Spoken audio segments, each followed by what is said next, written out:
നിങ്ങൾ നിങ്ങളുടെ ശരീരത്തിലേക്ക് നോക്കുന്നില്ലേ? പരിശുദ്ധ ഖുർആനിലൂടെ അല്ലാഹു തആല നമ്മോട് കൂടിപ്പോയാണ്.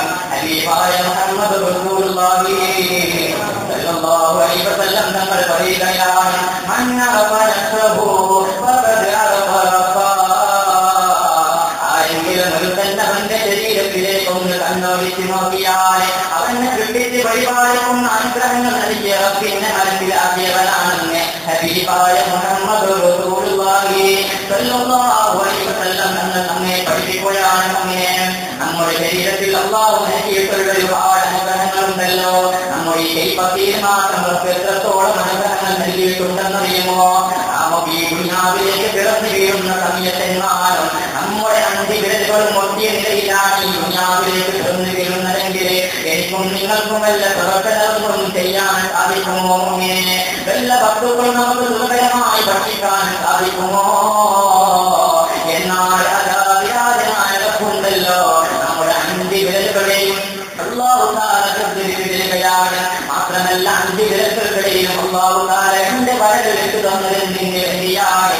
അവന്റെ അടിമകളായി നമുക്ക് എന്തെങ്കിലും ഒരു പ്രവർത്തനം ചെയ്യുന്ന സമയത്ത് ആ പ്രവർത്തനം സുഖകരമായി ചെയ്യാൻ വേണ്ടി കാരുണ്യവാനായ നമ്മുടെ അന്തിവിരലുകളെയും അല്ലാഹു തആല എന്റെ വരലെടുത്ത് തരികയാണ്. അങ്ങനെ തുടങ്ങി ഒരുപാട് അനുഗ്രഹങ്ങൾ നൽകിയാറുണ്ടല്ലോ. നമ്മുടെ വായിക്കകത്ത് അല്ലാഹു നൽകിയിട്ടുള്ള പല്ലുകളുടെ ഘടനയെ കുറിച്ച് നാം ഒന്ന് ചിന്തിച്ചിട്ടുണ്ടോ?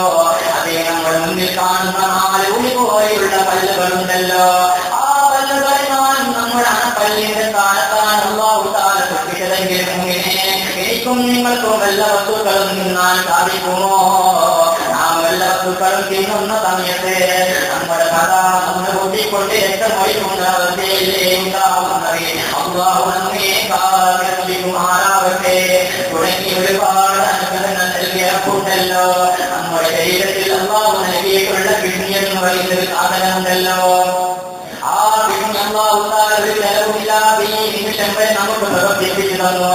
എന്നാൽ കിഡ്നിയുടെ പ്രവർത്തനങ്ങൾ നിരത്തിപ്പോയാൽ നമ്മുടെ കാറ്റം പുറത്തേക്ക് പോകുന്നില്ല, നമ്മുടെ മൂത്രം പുറത്തേക്ക് പോകുന്നില്ല. അങ്ങനെ നമ്മുടെ ശരീരം വീർത്തി വരികയാണ്. അങ്ങനെ നമുക്ക് നിൽക്കാൻ സാധിക്കൂല. റബ്ബിന് വേണ്ടി സുജൂദ് ചെയ്യണം എന്ന് വെച്ചാൽ എനിക്കും നിങ്ങൾക്കും സാധിക്കൂല. ആ കിഡ്നിയുടെ പ്രവർത്തനം പ്രവർത്തിപ്പിച്ച് തരുന്ന റബ്ബുണ്ടല്ലോ. നമ്മുടെ കിഡ്നിയുടെ പ്രവർത്തനം ഒന്ന് നിലയ്ക്ക് പോയാൽ ഡയാലിസിസ് ചെയ്യുന്ന അവസ്ഥയുണ്ടല്ലോ. അതേ നമുക്കറിയില്ലേ, എത്ര വലിയ പണക്കാരനായാൽ എത്ര വലിയ പ്രമാണിയായാൽ ഡയാലിസിസ് ചെയ്യുന്ന അവസ്ഥ വന്നു പോയാൽ ദാരിദ്ര്യത്തിന്റെ കുത്തുപാട് പോയില്ലേ? അല്ലാഹു നമ്മെ കാത്തുരക്ഷിക്കുമാറാകട്ടെ. നമുക്ക് ഒരുപാട് അനുഗ്രഹങ്ങൾ നൽകിയ റബ്ബുണ്ടല്ലോ. ആ റബ്ബിന് നാം ഒന്ന് ശുക്ർ ചെയ്യണേ. എന്നാൽ പരിശുദ്ധ ഖുർആൻ പറയുന്നതെന്താണ്? ഇന്നൽ ഇൻസാന ലിറബ്ബിഹി ലകനൂദ്. മനുഷ്യൻ അവന് അനുഗ്രഹങ്ങൾ നൽകിയ റബ്ബുണ്ടല്ലോ. ആ റബ്ബിന് ശുക്ർ ചെയ്യാത്തവനാണെന്ന് പരിശുദ്ധ ഖുർആൻ പറഞ്ഞത് സത്യമാണ്. എനിക്കും നിങ്ങൾക്കും അല്ലാഹു നൽകിയിട്ടുള്ള ഒരുപാട് അനുഗ്രഹങ്ങളെ ആ അനുഗ്രഹങ്ങൾക്ക് ശുക്ർ ചെയ്യണേ. നാമൊക്കെ പത്രങ്ങളിൽ കാണിക്കില്ലേ? താരെന്ന് പറയുന്ന 16 17 വയസ്സ് മാത്രം പ്രായമുള്ള താരെന്ന് പറയുന്ന പ്രിയപ്പെട്ട കൂട്ടുകാരനാ ചെറിയൊരു പയ്യന്ന് വരികയാണ്. അങ്ങനെ 16 വയസ്സ് മാത്രം പ്രായമുള്ള താരെന്ന് പറയുന്ന മുതാലിമായ പ്രിയപ്പെട്ട കൂട്ടുകാരനെ ആ പ്രിയപ്പെട്ട കൂട്ടുകാരന്റെ പിതാവ് പല ഹോസ്പിറ്റലുകളിലും വന്ന് കാണിക്കുകയാണ്. അങ്ങനെ താരിന്റെ പെൺകുരു മാറ്റവുമില്ല. അവസാനം തിരുവനന്തപുരമുള്ള ഹോസ്പിറ്റലിലേക്ക് കൊണ്ടുപോകുമ്പോഴത്തേക്കും താരെന്ന് പറയുന്ന പ്രിയപ്പെട്ട കൂട്ടുകാരന്റെ 2 കാലുകളും അങ്ങ് കഴിഞ്ഞ നിലയിലാണ്. താരിന്റെ 2 കൈപ്പത്തികളും അങ്ങ് കഴിഞ്ഞ നിലയിലാണ്. താരിന്റെ മൂക്കും അങ്ങ് കഴിഞ്ഞു പോയി. അങ്ങനെ പ്രഗത്ഭരായ ഡോക്ടർമാർ വന്നുകൊണ്ട് താരെന്ന് പറയുന്ന പ്രിയപ്പെട്ട കൂട്ടുകാരനെ പരിശോധിച്ചുകൊണ്ട് അവിടെ നിന്നും ഡോക്ടർമാർ അങ്ങ് കഴിയുകയാണ്. താരിന്റെ 2 കാലുകളും മുറിച്ച് മാറ്റാൻ, താരിന്റെ 2 കൈപ്പത്തികളും മുറിച്ച് മാറ്റാൻ അവിടെ നിന്നും അങ്ങ് ഡോക്ടർമാർ കഴിയുകയാണ്. അങ്ങനെ പ്രിയപ്പെട്ട താരെന്ന് പറയുന്ന പ്രിയപ്പെട്ട കൂട്ടുകാരൻ അവന്റെ വീട്ടിന്റെ കത്തളങ്ങളിൽ കഴിയുകയാണ്. റബ്ബുണ്ടല്ലോ, നമ്മുടെ കൈകാലുകൾക്ക് ആരോഗ്യം നൽകിയ റബ്ബുണ്ടല്ലോ, നമ്മുടെ കണ്ണുകൾക്ക് കാഴ്ച നൽകിയ റബ്ബുണ്ടല്ലോ. ഈ പവിത്രമാകപ്പെട്ട റമദാൻ ശരീഫിൽ ഈ പവിത്രമാകപ്പെട്ട പള്ളിയെ വന്നുകൊണ്ട് റബ്ബിന്റെ പേരിൽ ജോലി ചെയ്യാൻ പരിശുദ്ധ ഖുർആൻ പാരായണം ചെയ്യാനും തൗഫീഖ് നൽകിയ റബ്ബുണ്ടല്ലോ. ആ റബ്ബിന് ശുക്ർ ചെയ്യണേ മുഅ്മിനേ. നമ്മുടെ കണ്ണുകളുണ്ടല്ലോ, ഈ ദുനിയാവിന്റെ സുഖങ്ങൾ കണ്ടുകൊണ്ട് നാമൊക്കെ ആസ്വദിക്കുന്ന നമ്മുടെ കണ്ണ്, ആ കണ്ണിന്റെ കാഴ്ചയെങ്ങാനും ഒന്ന് നഷ്ടപ്പെട്ടു പോയാൽ അല്ലാഹു നമ്മെ കാത്തിരക്ഷിക്കുമാറാവട്ടെ.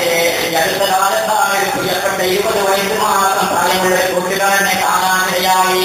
20 വർഷക്കാലം ഈ ദുനിയാവിന്റെ സുഖങ്ങളെല്ലാം കണ്ടാസ്വദിച്ചവനാണ്.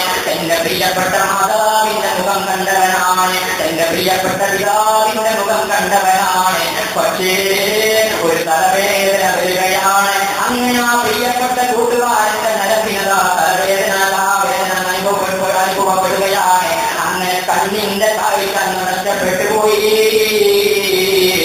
അങ്ങനെ ആ പ്രിയപ്പെട്ട കൂട്ടുകാരൻ പറയുകയാണ്, ഇത്രയും കാലം എന്റെ മാതാവിന്റെ മുഖം കണ്ടവനാണ്, എന്റെ മാതാവിന്റെ പുഞ്ചിരി കണ്ടവനാണ്. പക്ഷേ എനിക്കിപ്പോൾ എന്റെ മാതാവിന്റെ മുഖം കാണാൻ കഴിയുന്നില്ല എന്ന് പറഞ്ഞുകൊണ്ട് ആ പ്രിയപ്പെട്ട കൂട്ടുകാരൻ അവിടെ നമുക്ക് കഴിയുകയാണ്. എന്നാൽ എനിക്കും നിങ്ങൾക്കും റബ്ബ് നൽകിയില്ലേ, നമ്മുടെ കണ്ണിന്റെ കാഴ്ച നിലനിർത്തി തന്നില്ലേ. ആ റബ്ബിന് ശുക്ർ ചെയ്യണേ. ഇന്നൽ ഇൻസാന ലിറബ്ബിഹി ലകനൂർ. പരിശുദ്ധ ഖുർആൻ സത്യമാണല്ലോ. മനുഷ്യൻ റബ്ബിന് ശുക്ർ ചെയ്യാത്തവനാണെന്ന്. എന്നാൽ ഏറ്റവും നന്ദിയുള്ള അടിമതാരാണ്? മഹാനായ അബൂബക്കർ സിദ്ദീഖ് റളിയല്ലാഹു തആല അൻഹുവാണ്. എന്റെ മഹാനായ സിദ്ദീഖ് തങ്ങളുടെ സന്ദേശകരെന്നറിയുമോ? മഹാനായ സിദ്ദീഖ് തങ്ങൾ പള്ളിയിലേക്ക് വരുന്ന സമയത്ത് ലോകത്തിന്റെ നായകൻ ഹബീബായ മുഹമ്മദ് റസൂലുള്ളാഹി സ്വല്ലല്ലാഹു അലൈഹി വസല്ലം തങ്ങളുടെ നിസ്കാരത്തിലാണ്. അങ്ങനെ ഹബീബായ തങ്ങൾ റസൂലിലേക്ക് പോയ സമയത്ത് മഹാനായ അബൂബക്കർ സിദ്ദീഖ് തങ്ങളോട് വന്നുകൊണ്ട് അവയെ ഒന്ന് റസൂലിലേക്ക് എത്തിയ സമയത്ത് അവയെ ഒന്നും അൽഹംദുലില്ലാ എന്ന് റബ്ബിനെ അങ്ങ് ചോദിക്കുകയാണ്. ആ സമയത്ത് മഹാനായ മലക്കുൽ മുഖറബ് ജിബ്രീൽ അലൈഹിസ്സലാം ഇറങ്ങി വന്നുകൊണ്ട് മഹാനായ ഹബീബായ മുഹമ്മദ് റസൂലുള്ളാഹി സ്വല്ലല്ലാഹു അലൈഹി വസല്ലം തങ്ങളോട് പറയുകയാണ്, സമിഅല്ലാഹു ലിമൻ ഹമിദാ. തുടിത്തവന്റെ തുടിയെ റബ്ബ് കേട്ടിരിക്കുന്നു നബിയേ എന്ന് അവരെന്ന് മഹാനായ ജിബ്രീൽ അലൈഹിസ്സലാം പറഞ്ഞ സമയത്ത് ഹബീബായ മുഹമ്മദ് റസൂലുള്ളാഹി സ്വല്ലല്ലാഹു അലൈഹി വസല്ലം തങ്ങളാ അവയെന്ന് ഉയരുന്ന സമയത്ത് സമിഅല്ലാഹു ലിമൻ ഹമിദ എന്ന് പറയുകയാണ്. അങ്ങനെ തന്റെ സഹാബത്ത് ചോദിക്കുകയാണ്, ഓ റസൂലേ എന്റെ സമിഅല്ലാഹു ലിമൻ ഹമിദ എന്ന് പറയാൻ കാരണമെന്ന് ചോദിച്ച സമയത്ത് അവിടെയെന്ന് റസൂലുള്ളാഹി പറയുകയാണ്, നിങ്ങളുടെ കൂട്ടത്തിൽ ഒരാൾ റസൂലിലേക്ക് വന്നിട്ടുണ്ട്. ആ മനുഷ്യൻ റസൂലിലെത്തിയ സമയത്ത് റബ്ബിനെ തുതിച്ചിട്ടുണ്ട്. ആ മനുഷ്യന്റെ തുതി റബ്ബ് കേട്ടിരിക്കുന്ന സഹാബിന്റെ പല സമയത്ത് മഹാനായ ഉദ്ദേശങ്ങൾ പറയുകയാണ്, ഈ പാവപ്പെട്ട റസൂലിലേക്ക് എത്തിയതെന്ന് മഹാനായ ഉദ്ദേശങ്ങൾ അവിടെ നമുക്ക് പറയുകയാണ്. അവരൊക്കെ നന്ദിയുള്ള അടിമകളാണ്. അല്ലാഹു അങ്ങനെയുള്ളവരെ നമ്മളെല്ലാം ഉൾപ്പെടുത്തി തരുമാറാകട്ടെ.